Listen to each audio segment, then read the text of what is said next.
വളരെ കൗതുകമുള്ള ഒരു വാർത്ത കോൺഗ്രസ് വൃത്തങ്ങളിൽ നിന്ന് കിട്ടിയത് കൊണ്ടാണ് ഞാൻ ഈ വീഡിയോ ചെയ്യുന്നത്. അതീവ രഹസ്യമായി കിട്ടിയതാണ്. നമ്മളെ ചാനലിൻ്റെ ഇൻ്റലിജൻസ് ബ്യൂറോ വർക്ക് ചെയ്യുമ്പോൾ കിട്ടുന്ന കുറേ പ്രവർത്തികളുണ്ട്. അത് നമ്മൾ ചെറിയൊരു ചാനലാണ്, ചെറിയ സംവിധാനമാണെങ്കിലും നമ്മൾ പറഞ്ഞിട്ടുള്ള ഇതുപോലെ പറഞ്ഞ പല കാര്യങ്ങളും കേരളത്തിൽ അതുപോലെ സംഭവിച്ചിട്ടുണ്ട്. ഇപ്പോൾ എന്തുകൊണ്ട് ഡോക്ടർ ബി അശോക് വളരെ കോൺഫിഡൻസോടുകൂടി ചാനലുകളിൽ വരുന്നു? അദ്ദേഹത്തിന് കൊടുത്ത സസ്പെൻഷൻ പോടാ മോനെ ദിനേശ ഇത് പുല്ല് വില കൽപ്പിക്കുന്നു.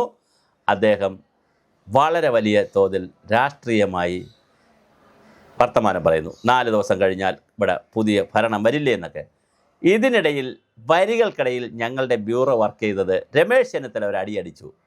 ഞങ്ങളുടെ ഗവൺമെൻറ് വന്നാൽ അശോകിനെ ഞങ്ങൾ പോക്കും, അശോകന് അർഹമായ സ്ഥാനം കൊടുക്കും. അങ്ങനെ ഞങ്ങളെ ബ്യൂറോ വർക്ക് ചെയ്തപ്പോഴാണ് ഞങ്ങൾക്ക് കിട്ടിയത് മുഖ്യമന്ത്രി ആരായാലും, അത് വി ഡി സതീശനായാലും ഇനി രമേശ് ചെന്നിത്തലയായാലും, വി ഡി സതീശനാണല്ലോ കൂടുതൽ സാധ്യത പറയുന്നത് ഇപ്പോൾ പ്രതിപക്ഷ നേതാവെന്നത്, പ്രൈവറ്റ് സെക്രട്ടറിയോ ആയിട്ട് ഡോക്ടർ ബി അശോക് വരും. അഥവാ പ്രൈവറ്റ് സെക്രട്ടറി ആയില്ലെങ്കിൽ മുഖ്യമന്ത്രിയുടെ ഓഫീസിൽ നിന്ന് മറ്റ് IAS എല്ലാവരെയും കോർഡിനേറ്റ് ചെയ്യാനുള്ള ഒരു പുതിയ സെല്ല് സെക്രട്ടേറിയറ്റിൽ തുറക്കാൻ ഒരു സംവിധാനം തുറക്കാൻ സാധ്യതയുണ്ട്. KM എബ്രഹാം ഇപ്പം ചെയ്തുകൊണ്ടിരിക്കുന്ന പണിയുണ്ട്. അദ്ദേഹം 2 പണി ചെയ്യുന്നുണ്ട്. ഒന്ന്, സർക്കാരിനെ നല്ല കാര്യത്തിൽ ഉപദേശിക്കുന്നു. ഓക്കെ, ഈ KM എബ്രഹാമിനെ ഒരു കാലത്ത് മുട്ടുകാല് കല്ലി ഓടിക്കണമെന്നും ADBയുടെ വായ്പയൊക്കെ വാങ്ങാനുള്ള ആഗോള കുഴപ്പക്കാരനാണെന്നും അമേരിക്കൻ സാമ്രാജ്യത്വക്കാരനാണെന്നുമൊക്കെ പറഞ്ഞത് തോമസ് ഐസക്കും VS അച്യുതാനന്ദനും ഈ പിണറായിയും ഒക്കെയാണ്. അദ്ദേഹത്തിനാണ് വീണ്ടും പൊക്കിക്കൊണ്ടുവന്ന് ഇപ്പം 10 ലക്ഷം രൂപ ശമ്പളം കൊടുത്ത്, അത് 25 ലക്ഷം രൂപ എന്ന് തോന്നുന്നു, എനിക്കറിയത്തില്ല അദ്ദേഹത്തിൻ്റെ ശമ്പളം എത്രയാണ്, അത് രഹസ്യമായിട്ട് നടക്കുന്ന കാര്യം നമുക്കറിയത്തില്ല. പിന്നെ ക്യാബിനറ്റ് റാങ്കൊക്കെ കൊടുത്ത് അദ്ദേഹത്തിനെ മന്ത്രിയാക്കേണ്ടതായിരുന്നു. ശരിക്കും കേന്ദ്രത്തിലൊക്കെ ഉള്ളൊരു പാറ്റേൺ ഇവിടെ എടുത്താൽ അദ്ദേഹത്തെ മത്സരിപ്പിച്ചില്ല, അല്ലെങ്കിൽ രാജ്യസഭ MP ഒക്കെ ആക്കേണ്ടതായിരുന്നു. അതെന്തുകൊണ്ട് പിണറായി വിജയൻ ചെയ്തില്ലെന്നറിയില്ല. അത്ര വലിയ പൊസിഷൻ കൊടുത്ത് ആ എബ്രഹാമിൻ്റെ പൊസിഷനിലേക്കോ പ്രൈവറ്റ് സെക്രട്ടറി ആയിട്ടോ ഡോക്ടർ ബി അശോക് വരാനുള്ള എല്ലാ സാധ്യതയുമുണ്ട്. സസ്പെൻഷനൊക്കെ പുല്ലുപോലെ പിറ്റേ ദിവസം പിൻവലിക്കും. അതുപോലെ തന്നെ ആദ്യത്തെ മന്ത്രിസഭയിൽ തന്നെ ആശാ വർക്കേഴ്സിന് പണം കൂട്ടിക്കൊടുക്കുമെന്ന് പറഞ്ഞിട്ടുണ്ട്. അത് വി ഡി സതീശൻ്റെ പ്രഖ്യാപനമാണ്. അപ്പോൾ ഫസ്റ്റ് ക്യാബിനറ്റ് തന്നെ ചിലപ്പോൾ കുറേ നല്ല തീരുമാനങ്ങളെടുക്കും. അതിൽ പ്രശാന്തിൻ്റെ സസ്പെൻഷൻ ചിലപ്പോൾ അതുപോലെ പിൻവലിക്കാനും പ്രശാന്തിനും വളരെ പ്രധാനപ്പെട്ട ഒരു പൊസിഷൻ കൊടുക്കാനും സാധ്യതയുണ്ട് UDF. ഡോക്ടർ ബി അശോക് ആയിരിക്കും മുഖ്യമന്ത്രിയുടെ ഓഫീസിൻ്റെ കീ പേഴ്സൺ എന്നുള്ളതിലേക്ക്, അതായത് IASകാരുടെ ഇടയിൽ, അല്ലാതെ മുഖ്യമന്ത്രി ആയിരിക്കും ഭരിക്കുന്നത്.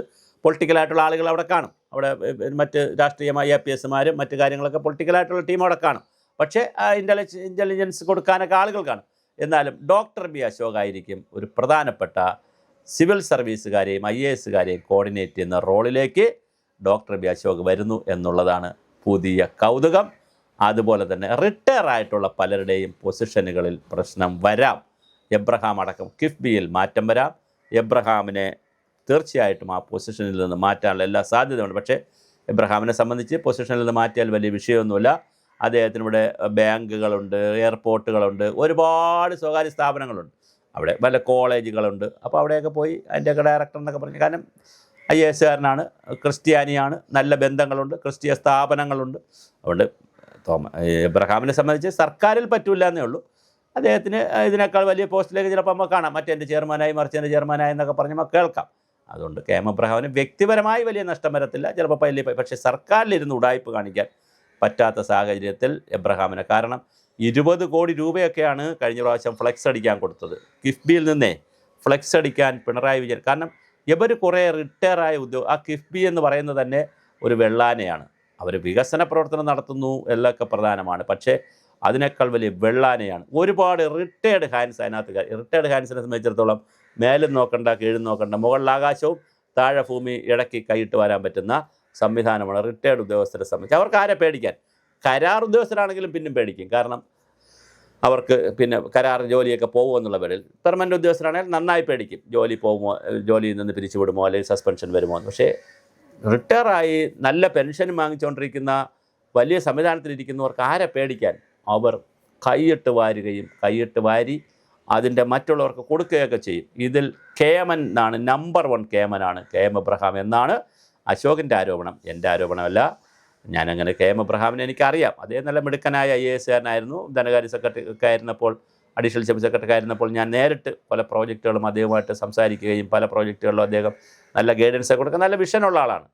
പക്ഷേ ആ വിഷനോടൊപ്പം തന്നെ ഈ കുത്തിത്തിരിപ്പ്, കറപ്ഷൻ പോലുള്ള കാര്യങ്ങൾക്കും എബ്രഹാം കൂട്ടുനിൽക്കും എന്നുള്ളതാണ് എബ്രഹാമിനെക്കുറിച്ചുള്ള ഒരു പരാതിയായി IAS അസോസിയേഷൻകാർക്കും ഈ ഡോക്ടർ ബി അശോകനൊക്കെ ഉള്ളത്. എന്തായാലും വളരെ കോൺഫിഡൻസോട് കൂടിയാണ് ഡോക്ടർ ബി അശോക് UDF വരും, ഭരണമാറ്റം എന്ന് പറഞ്ഞാൽ UDF വരുമെന്നാണല്ലോ പറഞ്ഞത്. ആ പറഞ്ഞതിൻ്റെ പിന്നിൽ ഒരു ചരട് വലി കൂടി നടക്കുന്നുണ്ട്. KPCC ആഫീസിൽ നിന്നൊരു കോൾ പോകാൻ എല്ലാ സാധ്യതയുണ്ട്. മിസ്റ്റർ അശോകനെ അടിയന്തരമായിട്ട് KPCC പ്രസിഡൻറ്റോ അല്ലെങ്കിൽ രമേശ് ചെന്നിത്തലയോ VD സതീശനോ കാണണം എന്ന് പറയും. അവർ കാണും. മുഖ്യമന്ത്രിയുടെ ഓഫീസിലെ പ്രധാനപ്പെട്ട ഒരു പൊസിഷനിൽ, അത് പ്രൈവറ്റ് സെക്രട്ടറി ആണോ, ഇനി പ്രൈവറ്റ് സെക്രട്ടറി ആയിട്ട് പിന്നെ രാഷ്ട്രീയക്കാർ വരികയാണെങ്കിൽ അടുത്ത വളരെ പ്രധാനപ്പെട്ട ഒരു പൊസിഷനിൽ ഡോക്ടർ ബി അശോക് ഉണ്ടായിരിക്കും. നമുക്ക് അശോകിൻ്റെ പുതിയ റോൾ നമുക്ക് കാണാം. അതായത് സതീശൻ്റെയോ രമേശ് ചെന്നിത്തലയുടെയോ വലം കൈയായി നിന്ന് ഇത് മുഴുവൻ കോർഡിനേറ്റ് ചെയ്യുന്ന സ്ഥലത്തേക്ക് ഡോക്ടർ ബി അശോക് വരുന്നു എന്നുള്ളതാണ് ഇലക്ഷൻ അനന്തരം നടക്കുന്ന ഉദ്യോഗസ്ഥലത്തിലെ അടുത്ത കൗതുകം.